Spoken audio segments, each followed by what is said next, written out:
आज गांव सवेरा में हम आपका ध्यान एक ऐसे मुद्दे की ओर खींचना चाहते हैं जिस पर चर्चा बेहद कम हो रही है। चर्चा है असम की। आज के समय असम दो कारणों से बहुत चर्चा में है। एक तो महाराष्ट्र में राजनीतिक उथल-पुथल के बीच वहां के कुछ विधायकों का असम की राजधानी गुवाहाटी में आकर बस जाना, और दूसरा राज्य में आई बाढ़ का मुद्दा। देश का पूर्वोत्तर राज्य असम एक बड़ी मानव त्रासदी से गुजर रहा है, जिस पर कोई बात नहीं करना चाहता। असम की बाढ़ से प्रभावित पीड़ितों की संख्या 50 लाख से ज़्यादा है। बाढ़ से कई लोगों की मौत की खबरें आ रही हैं। बाढ़ से प्रभावित 3 लाख से ज़्यादा लोग रिलीफ कैंप में रहने को मजबूर हैं। असम के कुछ इलाके तो बाढ़ से इतने ज़्यादा प्रभावित हो चुके हैं कि वहाँ रह रहे लोगों को पीने के पानी की किल्लत झेलनी पड़ रही है। ऐसे समय में असम की बात करना इसलिए भी ज़रूरी है क्योंकि प्रदेश का एक हिस्सा तो बाढ़ अपने साथ बहाकर ले जा चुका है। आज हम आपको इस वीडियो में असम में बाढ़ का पूरा इतिहास बताएंगे, और यह भी कि प्रदेश में आए इस मानव त्रासदी को वक्त रहते हुए क्या रोका जा सकता था। असम में 1953 से हर साल बाढ़ आती है, और हर साल कम से कम 2000 गांव बाढ़ की चपेट में आते हैं। आज जब देश की मीडिया महाराष्ट्र के गलियारों में अपनी टीआरपी चमकाने में लगी है, वहीं दूसरी तरफ असम बाढ़ पीड़ितों की सुध लेने वाला कोई नहीं है। असम के लोगों को दशकों की सबसे भयानक बाढ़ से अभी भी कोई राहत नहीं मिली है। बराक घाटी के बुरी तरह प्रभावित होने से राज्य की दोनों घाटियां बाढ़ में डूब गई हैं। यह कहना बड़ी बात नहीं होगी कि पूरा राज्य अब बाढ़ का सामना कर रहा है, और कुछ दिनों में इसका सामान्य स्थिति में लौटना संभव नहीं दिख रहा। दक्षिण असम का सबसे बड़ा शहर सिलचर, जिसे बराक घाटी का प्रवेश द्वार भी कहते हैं, पिछले 2 दिनों में बाढ़ से पूरी तरह डूब गया है। इस शहर के हर हिस्से में बाढ़ आई हुई है।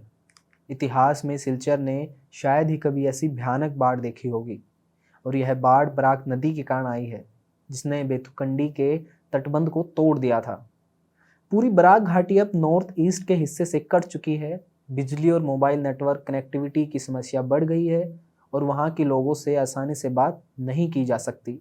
केंद्रीय गृह मंत्रालय की वेबसाइट के मुताबिक मॉनसून सीजन में 21 जून 2022 तक असम में 81 लोगों की मौत हो चुकी है।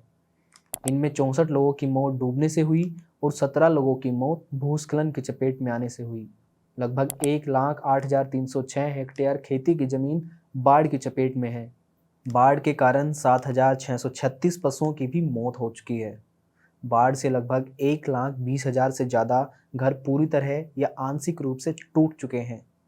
वहीं केंद्रीय जल आयोग की रिपोर्ट के मुताबिक असम की कोपली नदी रेड अलर्ट पर है, जबकि ब्रह्मपुत्र, बरक, कुशियारा, कटखल आदि नदी अलग अलग जगहों में खतरे के स्तर से ऊपर बह रही है।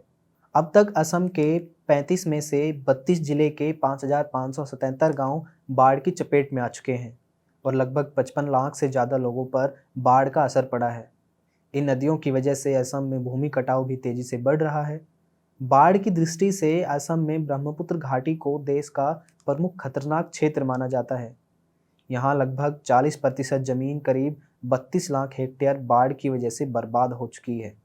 असम राज्य आपदा प्रबंधन प्राधिकरण की रिपोर्ट के अनुसार असम की लगभग सभी नदियाँ बाढ़ के लिए जानी जाती हैं।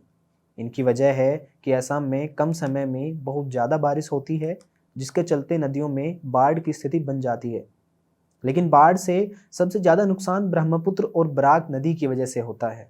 राष्ट्रीय बाढ़ आयोग की एक रिपोर्ट के मुताबिक असम के कुल क्षेत्र का करीब 39% बाढ़ संभावित क्षेत्र है, जो देश के कुल बाढ़ संभावित क्षेत्र का लगभग 10% है।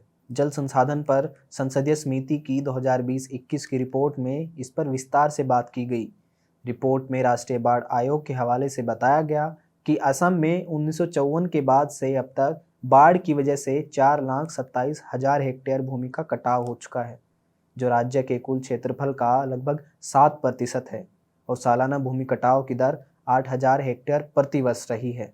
इस रिपोर्ट में यह भी चौंकाने वाली बात है कि पिछली शताब्दी में ब्रह्मपुत्र नदी का क्षेत्रफल लगभग दोगुना हो गया है, यानी जमीन का एक बड़ा हिस्सा ब्रह्मपुत्र में समा चुका है।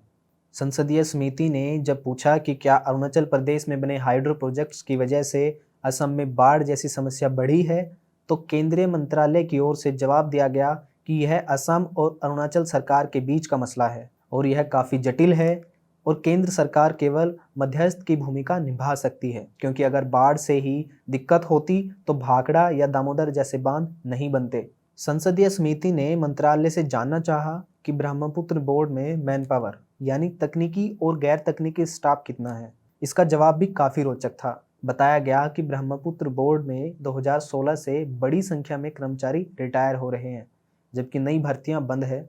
बोर्ड में कुल 161 तकनीकी पदों में 61 खाली हैं, वहीं कुल 254 गैर तकनीकी पदों में 168 पद खाली हैं। कुल पदों में एक बड़ी संख्या में पदों की खाली रहने की वजह से ब्रह्मपुत्र बोर्ड का काम प्रभावित हो रहा है। मंत्रालय की ओर से दिए गए जवाब इस बात की ओर इशारा करते हैं कि सरकार के लिए प्रदेश में आई बाढ़ कोई बड़ा मुद्दा नहीं है। ब्रह्मपुत्र बोर्ड में टेक्नीशियन के पद खाली रखना, वहां नए स्टाफ की भर्ती न करना और कुछ साल बाद प्रदेश का अब तक के सबसे बड़े मानवीय संकट से गुजरना, यह कोई संयोग मात्र नहीं है।